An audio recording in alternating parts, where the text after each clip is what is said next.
बाणी संत नामदेव जी महाराज। ये संसार हाट को लेखा, सब कौवल रहिया।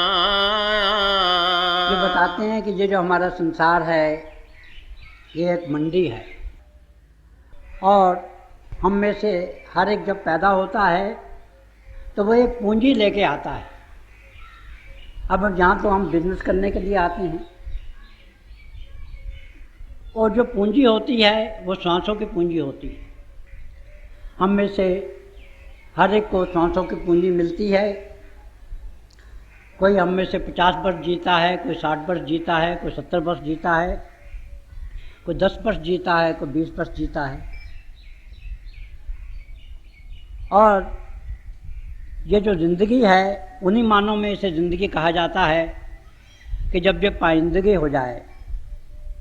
आपको याद होगा कि जब भाई नंदलाल जी गोया, जो कि बहुत बड़े शायर थे और दशमेश पिता के वो फारसी के उस्ताद भी थे, उन्होंने अपना जो उनका कलेक्शन थी उनकी पोइट्री की, उसे दशमेश पिता के पेश किया। उन्होंने उसका नाम रखा था बंदगी नामा, और दशमेश पिता ने उसका मुतालिया किया और वो जो मजमूआ था उन्हें वापस कर दिया। उसमें सिर्फ एक तरमीम की, एक तब्दीली की, और वो ये थी कि जो बंदगी नामा था उसे ज़िंदगी नामा में तब्दील कर दिया। अब ये देखिए, ये जो बंदगी है इसी से हमें ज़िंदगी मिलती है। बंदगी है किसी के अपने आप को हवाले करने का नाम। महाराज जी क्राइस्ट का ये कॉल अक्सर दोहराया करते थे कि if you love me keep my commandments. अगर आप मुझसे प्यार करते हैं तो जो कुछ मैं कहता हूँ आप उस पर अमल करें। तो ये देखिए कि अगर हम बंदगी करते हैं, हम किसी की गुलामी करते हैं, तो तभी हमें ज़िंदगी मिल सकती है। और जो ज़िंदगी है वो नाम है पाइंदगी का। पाइंदगी का माना है जो हमेशा रहे। और अगर आप डिक्शनरी में लाइफ के माने देखें तो लाइफ के माने भी डिक्शनरी में यही हैं, that which last, that which endure, कि असली ज़िंदगी वही है जो हमेशा के लिए कायम रहती है। यह तो हमारा गलत नज़रिया है कि हम ये हमारी छोटी सी ज़िंदगी को ज़िंदगी कहते हैं। ये ज़िंदगी तो है, मगर इसका मकसद ये है कि इसी ज़िंदगी में हम अमर हो जाएं, इसी ज़िंदगी में हम लाफानी हो जाएं, जावेदानी हो जाएं, इटर्नल हो जाएं। मेरे दो शेर हैं कि अगरचे आलम फ़ानी के हर एक चीज़ फ़ानी है, मगर मैं हूँ कि इश्क़ जावेदानी लेके आया हूँ। और मोहब्बत नाम है बेताबी दिल के तसलसल का, मोहब्बत की मदरसन ये निशानी लेके आया हूँ। और मोहब्बत इब्तदा व इंतहा है हर दो आलम की, ये नजराना मताए लामकानी लेके आया हूँ। तो ये जो प्यार है, जो इश्क है, ये तो लामकानी है। ये तो सचखंड से भी ऊपर जो देश हैं, ये तो उसकी देन है, क्योंकि जो परमात्मा है वो प्रेम है। हमारी आत्मा प्रभु की अंश होने के नाते से प्रेम है, और प्रभु के मिलने का जो रास्ता है वही प्रेम का है। तो यही हमें जो बताते रहे हैं कि यहाँ हम बिजनेस करने के लिए आए हैं और हमें एक पूंजी मिली है चंद वर्षों की। अब हिंदुस्तान में हमारी जो है एवरेज आयु वो 50 वर्ष से ज़्यादा नहीं है, मगर हर इंसान जो है वो 50 वर्ष नहीं जीता है। कोई 10 साल की उम्र में जिस्म छोड़ देता है, कोई 20 साल की उम्र में जिस्म छोड़ देता है। हमने देखा है कई दफ़ा कि हमारे सामने कोई इंसान हमसे बातें करता है, वो अपना सर नीचा कर लेता है और अपने जिस्म को छोड़ देता है। तो इसीलिए संत महात्मा ये कहते हैं कि ज़िंदगी का जो हर क्षण है वो बड़ा बेशकीमत है, इससे आप फ़ायदा उठाओ। रॉबर्ट ब्राउनिंग ने कहा है कि हु नो द वर्ल्ड में एंड टू नाइट, क्या मालूम है कि ज़िंदगी का किस वक्त खात्मा हो जाए। तो इसलिए हमें ज़िंदगी के हर क्षण जो है उसे प्रभु के पाने में बसर करना चाहिए। क्योंकि ये मैं बात कर रहा था, आपको गुलामी की बात कर रहा था, बंदगी की बात कर रहा था, तो मुझे ये याद आ गया कि जितने भी संत महात्मा होते हैं वो सब बड़े विनम्र होते हैं। मुझे याद है कि जब शब्द की महिमा के शब्द प्रिंट होने जा रहे थे और जब गुरमुख स्नान प्रिंट होने जा रहा था, तो हमारे मुर्शिद आदम हजूर बाबा सावन सिंह जी महाराज ने जब फरमाया कि मेरे नाम के साथ दास लिखा जाए। और इसी तरह से हमारे हजूर पुन्नूर संत कृपाल सिंह जी महाराज जब फ्रांस गए, वहाँ सबसे जो बड़ी मस्जिद है उसमें उन्होंने अपना सत्संग फरमाया। तो उसके बाद वहाँ का सबसे बड़ा मुफ्ती था, इंचार्ज था, उसने महाराज जी से अपनी एक निशानी मांगी। तो महाराज जी ने हजूर का एक फ़ोटो उसे दे दिया और उसके नीचे लिख दिया गुलाम में गुलामा जमाल, कि आपके गुलामों को भी गुलाम जो है वो जमाल है, और जमाल हमारे हजूर पुन्नूर का तखल्लुस था। तो ये जो बंदगी है ये प्रभु की देन है, ये इंसान की देन नहीं है। तो ये बताते हैं कि ये जो हमारी ज़िंदगी है इसमें हमने बिजनेस करना है, और बिजनेस तभी हो सकता है जब हम जिंदगी का हर जो क्षण है वो अपना जो देह है उसके पाने में गुजारें। हम जो देखते हैं कि दुनिया में हम जो बिजनेस करते हैं तो उसमें दिन भी हम काम करते हैं, रात भी काम करते हैं। तो इसी तरह से ये जो ज़िंदगी का बिजनेस है, ये जो इटर्निटी का अमर होने का बिजनेस है, इसमें हमें हर वक्त भक्ति करनी चाहिए और उसे या तो प्रभु की भक्ति में गुजारना चाहिए या फिर किसी संत सद्गुरु के चरणों में अपने क्षण गुजारने चाहिए। हमें राम नाम की हर वक्त आराधना करनी चाहिए। और ये जो रास्ता है सूफियों का, संतों का, प्रभु को पाने का, देखिए दुनिया का जो बिजनेस है उसमें तो हम सौदा करते हैं। जब सौदा करते हैं तो हम ये देखते हैं कि हमें क्या लेना है, क्या देना है। मगर ये जो प्रभु का रास्ता है ये सौदे का रास्ता नहीं है, ये तो सौदा इसमें हमें करना पड़ता है। सौदा करते हैं पागलपन को, दीवानेपन को। जैसा कि मीरा ने कहा है कि मैं तो गिरधर गोपाल के लिए दीवानी हो गई हूँ, पागल हो गई हूँ। और महाराज जी पागल के माने भी बड़ी खूबसूरती से बयान किया करते थे कि पागल असली मानों में वो है जो कि गल को पा जाए। पंजाबी में हम गल कहते हैं सीक्रेट को, कि जो जिंदगी का जो हमारा जो राज है जो उसको पा जाए वही असली मानों में पागल है। तो इसी तरह से ये जो सौदा है ज़िंदगी का, इसमें हमें सौदाई होना पड़ता है। ये रास्ता जो है ये दे और दे का है। इसमें यह ख्याल हम नहीं करते हैं कि हमें क्या लेना है, इसमें हम यही ख्याल करते हैं कि हमें क्या देना है। और हर वक्त हम जो है ये सेल्फलेस सर्विस में बिलीव करते हैं। तो ये ज़िंदगी महाराज जी कहा करते थे ये जो रास्ता है ये सेल्फलेस सर्विस का रास्ता है, ये कुर्बानी का रास्ता है। तो यही बता रहे हैं कि ये जो ज़िंदगी है इसमें हमने सौदा करना है, और वो जो सौदा है वो सौदा ये है कि हमारी आत्मा और परमात्मा का जो है वो मिलाप हो जाए। हमारी जो आत्मा है वो जाके प्रभु में लीन हो जाए, हमेशा के लिए सरमस्त हो जाए, सरचार हो जाए और हमेशा के लिए उसे मुक्ति मिल जाए। हाँ जी। ये संसार हाट को लेखा, सब कौवल जहि आया, जिन जस लादा तिन तस पाया,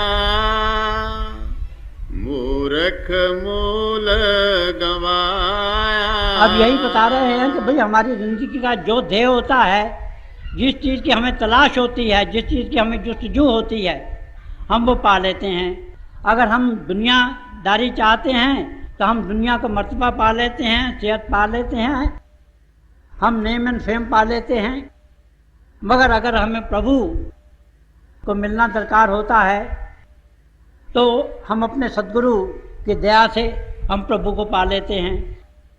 जो प्रभु के बंदे हैं वो तो प्रभु को ही पाना चाहते हैं, और जो प्रभु के बंदे हैं उनकी जो ज़बान है उससे प्रभु का ही नाम निकलता है।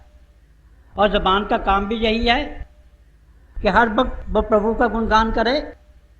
ये तो बाहरी ज़बान का काम है। मेरा एक शेर है कि हरम वाले तो पूछेंगे खुदा का नाम ही पहले, जो बूढ़े से ज़बान पर उनका नाम आया तो क्या होगा। ये जो प्रभु का बंदा है उसकी ज़बान पर तो अपने मुर्शिद का ही नाम आएगा।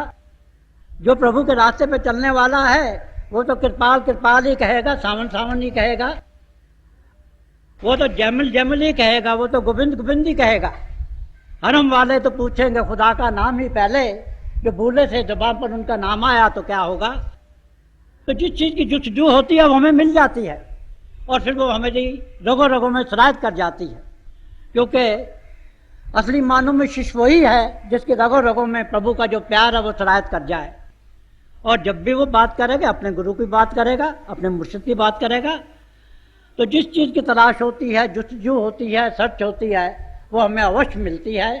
हमारे महाराज जी ये कहा करते थे कि जिस चीज़ के लिए हमें रूलिंग पैशन हो, जिसके लिए हमें जील हो, वो चीज़ जो हमें अवश्य मिलती है। और ये गुरु की देन है, गुरु की नज़र कदम का ये सदका है कि हमारी ज़िंदगी का जो देह है हम उसकी बख्शिश से पा लेते हैं। आत्म राम बेधर आयो तामै हरि को देखो। अब ये बताते हैं कि देखो प्रभु खुद गुरु के जामे में इस संसार में आ गया है, क्योंकि जब हम ये देखते हैं कि हमारे चारों तरफ गुनाहों के जाल बिछे हुए हैं, हम उनसे बच नहीं सकते हैं। यहाँ उल्टी गंगा बह रही है, जैसे कि हमारे हजूर पुन्नूर कहा करते थे, चाहिए तो ये था कि हमारी सुर्त के अधीन होता हमारा मन और मन के अधीन होती हैं हमारी इंद्रियां। मगर यहाँ तो जो इंद्री चाहती है हमारे मन को बाहर खींच के ले जाती है, हमारी तो जो बाहर मुखी हुई है और काम क्रोध लोभ और अहंकार में हमें फंसा देती है। और चूँकि मन और आत्मा दोनों मानव के रूप में जिस्म में है, इस तरह से हमारा मन और आत्मा जो है वो भी बाहरमुखी हो जाते हैं और वो भी इन्हीं विषय विकारों में अपना वक्त ज़ाया कर देते हैं। मगर जो प्रभु का बंदा होता है वो तो सिर्फ प्रभु को चाहता है। और ऐसी हालत में जो बड़ी बेबसी का आलम होता है, लाचारगी का आलम होता है, स्टेट ऑफ हेल्पलेसनेस हमारी होती है। और कभी कभी तो हम ये समझते हैं कि स्टेट ऑफ होपलेसनेस भी है।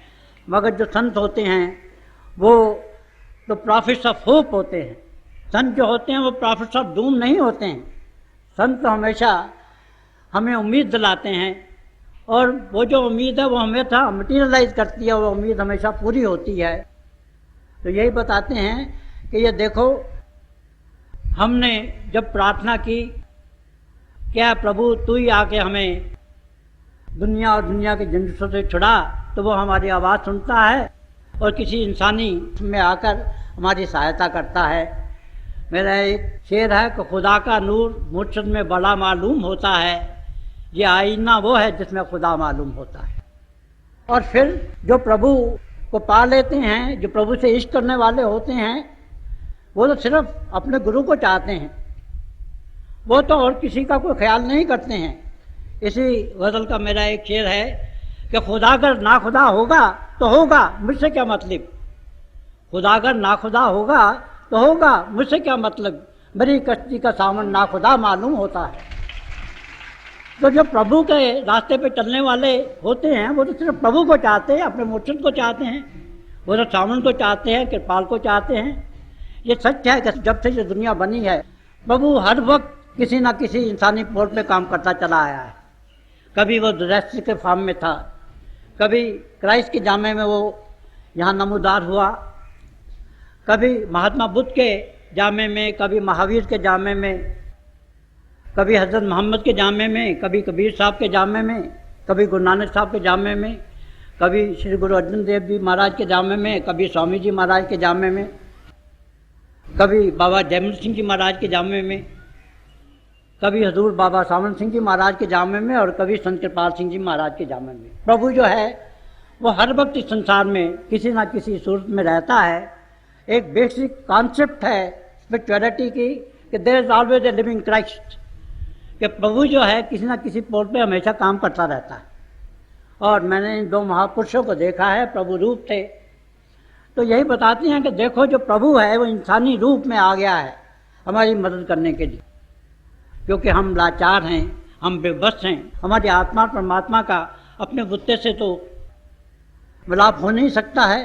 तो वो ये कहते हैं कि जब आपको ऐसा पोल मिल जाए, आप ऐसे जो मुबारक कदम हैं उनमें पहुंच जाएं, तो फिर अपने आप को आप अपने गुरु के अर्पण कर दीजिए। और इश्क नाम है मैवियत का। इष्ट नाम है अपने आप को अर्पण करने का, अपने आप को किसी के हवाले करने का। और अगर हम अपने आप को किसी के हवाले कर दें तो फिर उसे भी हमारा ख्याल रहता है। संत नामदेव जी महाराज के जीवन का एक वाक़या हमारे हुजूर पुन्नूर अक्सर बयान किया करते थे, क्योंकि ऐसे लोग जो होते हैं वो दुनियादारी के कामों में तो इंटरेस्ट कम ही लेते हैं। तो ये भी सुबह उठते थे, अलग सुबह घर से चले जाते थे, बाहर चले गए, हर सत्य दाग जहाँ बैठ गए वहीं इनकी लिप लग जाती थी प्रभु से, और शाम को चले आते थे। घर आते थे काफ़ी देर से, तो घर के काम काज जो कमी किया करते थे। तो एक दफ़ा कहते हैं कि इनके मकान का छज्जा टूट गया। अब घर वालों ने कहा कि भाई आप किसी बढ़ई को लाओ ताकि ये जो छज्जा है ये बन जाए। तो ये चले गए, कह गए हाँ भाई मैं किसी न किसी बढ़ई को ले आऊँगा। मगर वहाँ जाके इनकी लिप प्रभु से लग गई, जो भूल गए। घर पे आए, उन्होंने फिर याद दहानी की, कहा भाई कल मैं ज़रूर ले आऊँगा।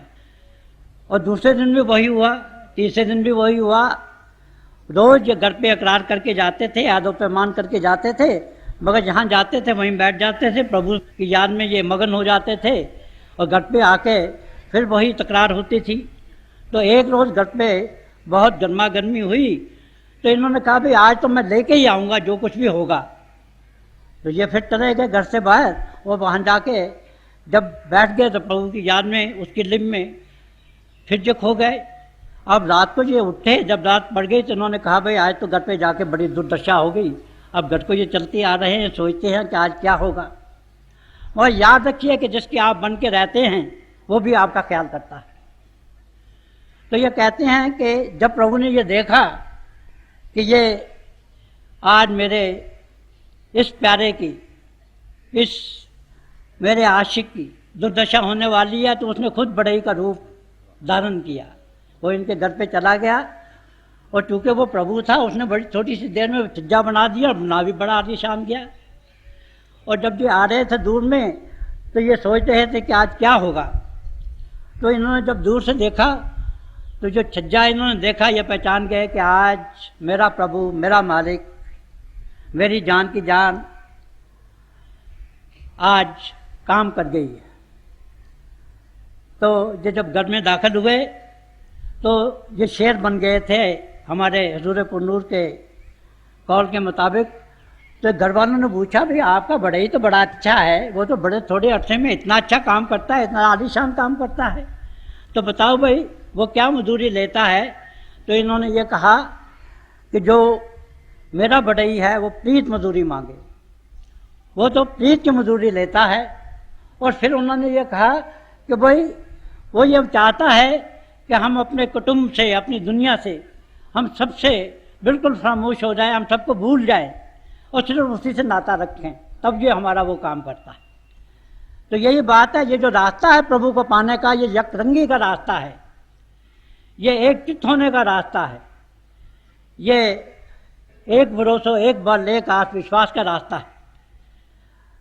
जैसा कि कहा गया है कि ध्यान गैरों का उठा उसके बिठाने के लिए, कि जब अगर हम ये चाहते हैं कि हम प्रभु से एकमिक हो जाएं, तो वो तभी मुमकिन है कि जब हम दुनिया के ख्याल अपने दिल से निकाल दें, हम सिर्फ एक प्रभु का ख्याल करें, उसी का ध्यान करें, एक उसी का ख्याल करें, उसी की बात करें, तभी हम रूहानियत के रास्ते पर चल सकते हैं।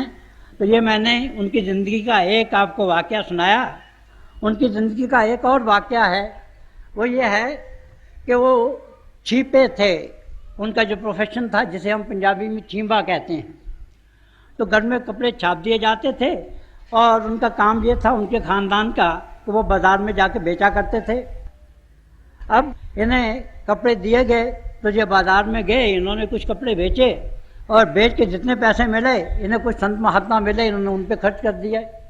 तो जब घर पे आए तो उन्होंने कहा भाई आज क्या सौदा किया है। तो कहने लगे कि मैंने सच्चा सौदा कर दिया है। और इनका सच्चा सौदा वही था जो गुरु नानक साहब का सच्चा सौदा हुआ था।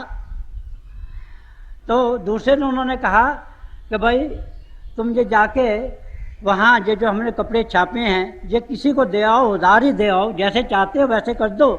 तो जो बाहर चले गए, वहाँ तो इनकी जब लिव लग गई प्रभु से, तो प्रभु की भक्ति में ये मग्न हो गए।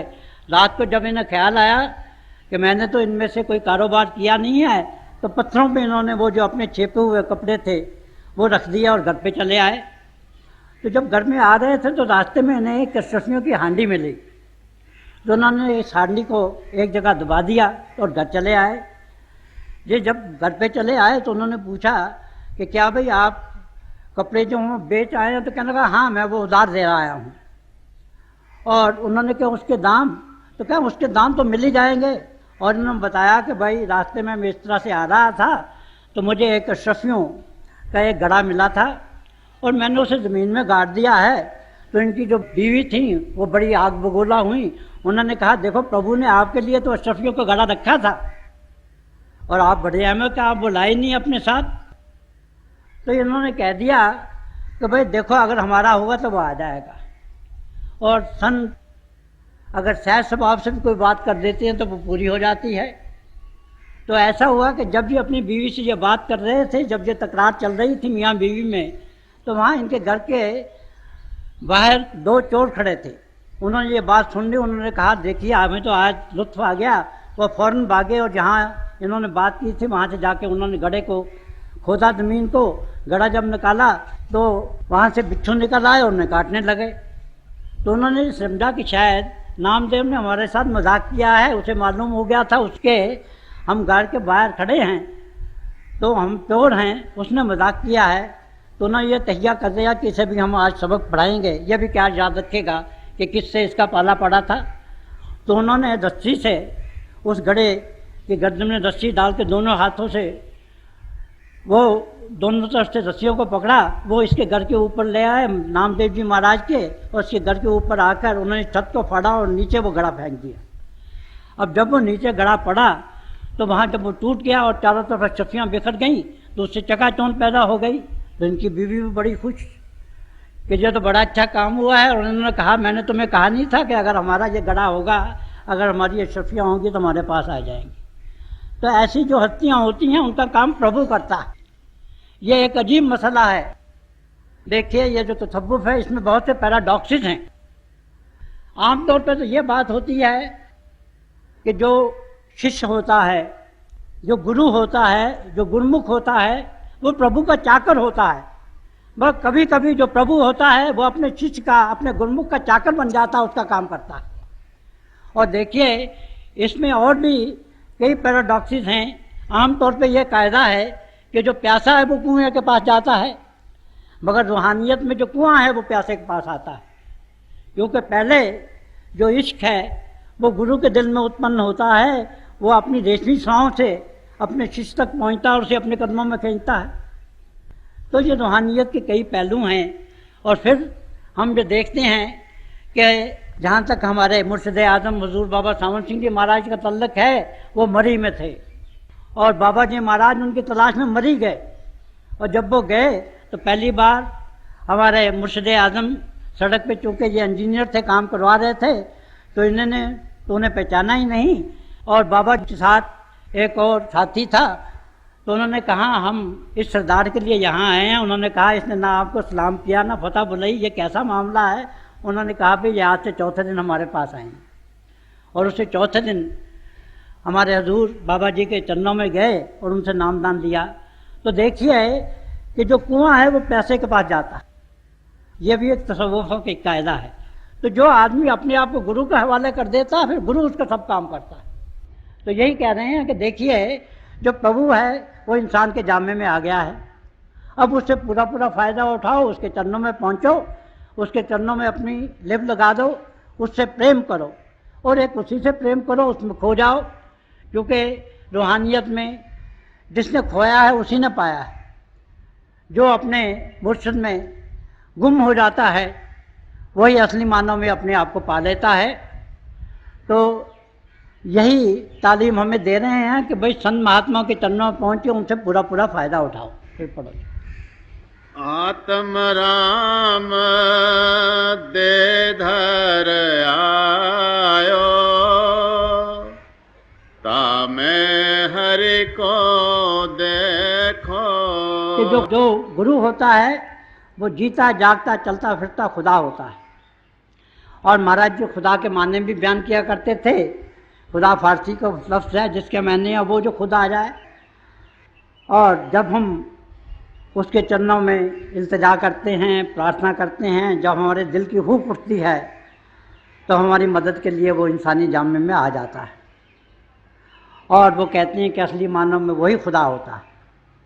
हर जो नाम पढ़े रामदास और मौला आदमी बनाया। कहत नाम देव बल बल जय हो, हरि भज अवर न लेखो। अब वो फिर यही कह रहे हैं कि मैं अपने गुरु पे बार बार कुर्बान जाता हूँ, करोड़ करोड़ बार मैं उनका शुक्राना अदा करता हूँ, क्योंकि मैं तो अर्थी था, मैं तो ज़मीनी इंसान था, मैं तो रुलता फिरता, कोई मेरी बात नहीं पूछता था। उन्होंने मुझे अपने चरणों से लगा लिया, मुझ पे रहमत की, मुझ पे करम फरमाया, अपनी नज़र करम से मुझे नद्दो नदी नेहल कर दिया, मुझे नामदान बख्श दिया, जीते जी मरने की विद्या सिखा दी, जिस्म और जिस्मानियत से ऊपर ले आए, तारा चांद और सूर्य से गुजार कर अपने दिव्य स्वरूप के दर्शन कराए, और फिर सूक्ष्म कारण देशों से ले जाकर जो असली अमृत हमारे अंदर बह रहा है, जो उसका सच चश्मा है, उससे मुझे आबे हयात पिलाया। मुझे फिर धीरे धीरे रूहानी मंडलों में से जाकर पहले अपने में लीन किया, अपने सचखंड निर्जन में पहुंचाया, और फिर मैं जाके प्रभु में लीन कर दिया। मेरे पास अल्फाज नहीं है कि मैं उनका शुक्रिया अदा करूं। मैं तो अपनी जान भी उन पर बांट दूं तो वो भी कम है। एक सूफ़ी ने कहा है कि दिल दादनो जान दादनो ईमान दादन, कि जो शिष्य है वो गुरु को दिल भी देता है, जान भी देता है और ईमान भी देता है। और ये एक और पैराडॉक्स है रूहानियत में। देखिए, हमारे हजूर पुनर अक्सर फरमाया करते थे कि जितनी प्रभु की ये नेमतें हैं, हवा है, पानी है, धूप है, ये सब फ्री दी जाती हैं, इसी तरह से रूहानियत भी फ्री दी जाती हैं। अब संत महात्मा यही कहते हैं कि देखिए, ना तो यहाँ कोई रहने के चार्जेस हैं इस आश्रम में, ना खाने के चार्जेस हैं, ये सब फ्री है। यहाँ आके आप रह भी सकते हैं, लंगर में से आप प्रसाद भी पा सकते हैं, नामदान भी आपको किसी पैसे दिए के बगैर मिल जाता है, आप अपने गुरु से बात भी कर सकते हैं, इंटरव्यू भी कर सकते हैं। एक तरफ तो ये दावा किया जाता है कि यहाँ सबको मुफ्त मिलता है, और दूसरी तरफ हकीकत ये है कि वो कुछ छोड़ते भी नहीं हमारे पास, हमारी जान ले लेते हैं, हमारा ईमान ले लेते हैं। दिल दादनो जान दादनो ईमान दादन के एक तरफ देखिए कि वो ये दावा करती हैं कि हम सबको मुफ्त देते हैं, और जिसने हमारा दिल भी ले लिया, जान भी ले ली, ईमान भी ले लिया, वो हमारे पास बचा ही क्या। और इसके अलावा अगर हमारी जान चली जाए, ईमान चला जाए और हमारा दिल चला जाए, तो फिर भी ये जो सौदा है ये बहुत सस्ता सौदा है। तो वो कहते हैं कि ये जो सौदा हमारा हुआ है बड़ा सौदा सस्ता हुआ है, हमने सिर्फ दिल दिया है, जान दी है, ईमान दिया है, तो ये जो सस्ता सौदा किया हमने, गुरु ने हमारे साथ, इसके लिए हम उसका लाख लाख शुक्राना अदा करते हैं, करोड़ बार उसका शुक्राना अदा करते हैं। और हम जितने यहाँ बहन भाई बैठे हैं, हमें भी यही चाहिए कि हम अपने सतगुरु का, हजूर बाबा सावन सिंह जी महाराज का, हजूर पुनूर संत कृपाल सिंह जी महाराज का लाख लाख शुक्राना अदा करें कि उन्होंने ये हमें जो लाफानी दौलत है, जावेदानी दौलत है, ये जो कभी नाश ना होने वाली दौलत है, इमॉर्टल और इटर्नल दौलत है, ये हमें बख्शी है। तो इसके लिए हमारे पास अल्फाज नहीं हैं कि हम उनका शुक्राना अदा कर सके। हाँ, हम यही कर सकते हैं कि अपने जीवन को उनके हुक्म के अनुसार ढालें। हमारे जीवन में अहिंसा होना चाहिए, हमें अहिंसावादी होना चाहिए, सत्यवादी होना चाहिए। हमारे जीवन में पवित्रता होनी चाहिए, नम्रता होनी चाहिए। हर वक्त हमें निष्काम सेवा के लिए तत्पर रहना चाहिए, और जैसा हुक्म दिया है वैसे रोज़ हमें डायरी रखनी चाहिए, और भजन और सिमरन में हमें वक्त गुजारना चाहिए ताकि हम रूहानियत में तरक्की कर सकें और हमारा जीवन जो है वो पलट जाए। अगर हम ये चाहते हैं कि हम गुरु के रास्ते पे सही मानों में चलें तो हमें धीरे धीरे जितनी हमारी कमज़ोरियां हैं उन्हें दूर करना है और उनकी जगह जो हमारे गुरु की वर्च्यूज़ हैं उन सबको लेना है, ताकि हम में से हमारे गुरु की बू बास आनी शुरू हो जाए। हमें पहले अपने जीवन को पलटा देना है। हमारे हुजूर पुन्नूर अक्सर एक स्वामी राम तीर्थ की कोटेशन दिया करते थे कि wanted reformers not of others but of themselves. तो हमारे जीवन को हमें खुद पहले रिफॉर्म करना चाहिए। खुद जीवन हमारा जो हो हम गुरु के हुक्म के अनुसार ढालें, ताकि जो भी हमारे पास आए उसे हमसे अपने गुरु की खुशबू आए और फिर वो हमसे पूछे कि जो आपके जीवन में जो खुशबू है या कहाँ से आई है, तो हम फिर अपनी ज़बान से जितनी भी हम अपने गुरु की महिमा कर सकें उतनी करें। देखिए, हजूर बाबा सावन सिंह जी का नाम हमारे हुजूर पुन्नूर संत कृपाल सिंह जी महाराज ने दुनिया के कोने कोने में पहुँचा दिया। और हमारे हुजूर पुन्नूर संत कृपाल सिंह जी महाराज अक्सर से फरमाया करते थे कि मैंने कई लाख टॉर्चेस जला दी हैं, कई लाख दिए जो हैं मैंने जला दिए हैं। अब हम सबका ये फ़र्ज़ है कि कम से कम हम 10-10 दिया और जलाएं, ताकि इनकी जो तालीम है, इनकी जो महिमा है, वो दुनिया के कोने कोने में फैल जाए और दुनिया का पत्ता पत्ता, कली कली, फूल फूल, सावन सावन और कृपाल कृपाल पुकार उठे।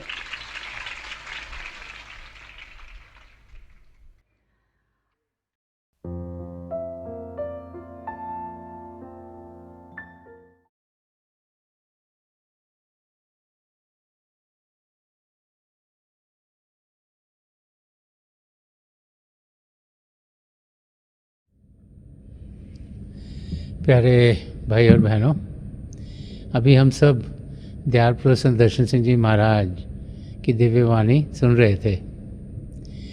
जब भी हमें संत दर्शन सिंह जी महाराज के शब्द सुनने को मिलते हैं तो एक नया रास्ता हम सब के लिए खुल जाता है, जिसके ज़रिए हम अपनी मंजिल तक पहुंच सकें। वो रास्ता प्रेम का रास्ता है, वो रास्ता अध्यात्म का रास्ता है। तो थोड़ी देर के लिए आप सब अभ्यास के लिए बैठ जाएं। आप जहाँ भी बैठे आराम से बैठिएगा, अपनी आंखें बंद कर लीजिएगा और ये आंखों के डेले आई बॉल्स हैं सीधे सामने फोकस होने चाहिए, जैसे 8-10 इंच आपके सामने फोकस हैं। आंखें बंद करते ही वो भाई बहन जिन्हें नाम की देन मिली है आप सिमरन कीजिएगा, और जो भाई बहन यहाँ नए हैं आप पिता परमेश्वर के किसी भी जाति नाम का जाप कीजिएगा। जाप मन ही मन करना, ऊँचा नहीं दोहराना। आपके सामने रोशनी के चिन्ह आपको देखने को मिलेंगे। शुरू में शायद ऐसे लगेगा रोशनी आकर जा रही है, रोशनी के चक्र हैं, लेकिन जैसे जैसे आपका ध्यान टिकता चला जाएगा आपको लगेगा रोशनियाँ टिक गई हैं और बहुत से नज़ारे आपको देखने में मिलेंगे। तो जो कुछ आपको दिखता है उसे बड़े आराम से देखिए, प्रेम से देखिए, और आप देखेंगे कि आपकी ज़िंदगी में आपको कितना सुकून मिलेगा, कितनी शांति मिलेगी, और आपकी ज़िंदगी प्रभु के प्रेम से भरपूर होनी शुरू हो जाएगी। थोड़ी देर के लिए आप सब अभ्यास के लिए बैठ जाएं। प्रभु की दया हो कि हम सब जो पिछली सेंचुरी के महापुरुष हैं, हजूर बाबा सावन सिंह जी महाराज, परम संत कृपाल सिंह जी महाराज और दयालपुर संत दर्शन सिंह जी महाराज, उनके वचनों को अपनी ज़िंदगी में ढालें और अभ्यास के ज़रिए प्रभु की प्राप्ति करें। थोड़ी देर में आप सबको इस अभ्यास से उठाऊंगा और मेरी शुभकामनाएं आप सबके साथ हैं।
छोड़ दीजिए जी।